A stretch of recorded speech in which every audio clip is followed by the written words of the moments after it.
The bodies of natives and aliens, priests and laymen, were piled on each other, and the blood of men and beasts formed lakes in the sacred courts. Unhappy city, what have you suffered from the Romans to compare with this?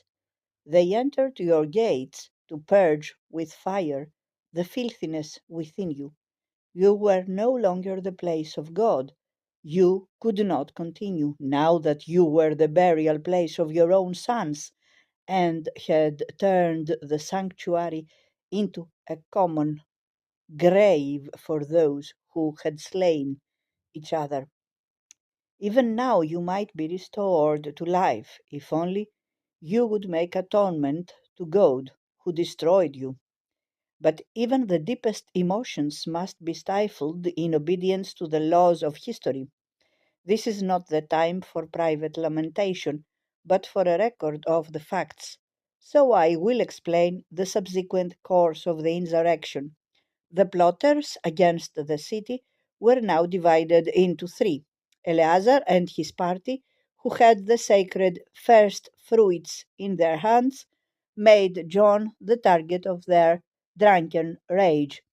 John and his men plundered the citizens and directed his attacks against Simon.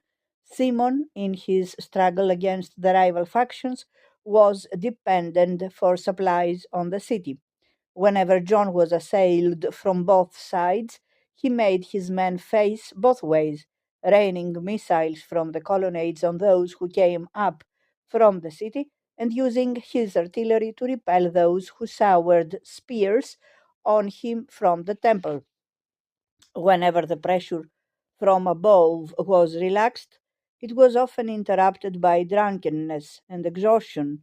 He made bolder, large scale sallies against Simon's lines.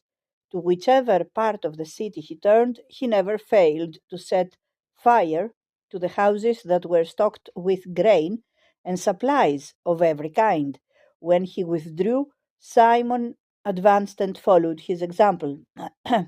It was as if, to oblige the Romans, they were destroying all that the city had laid up against a siege and hamstringing their own powers.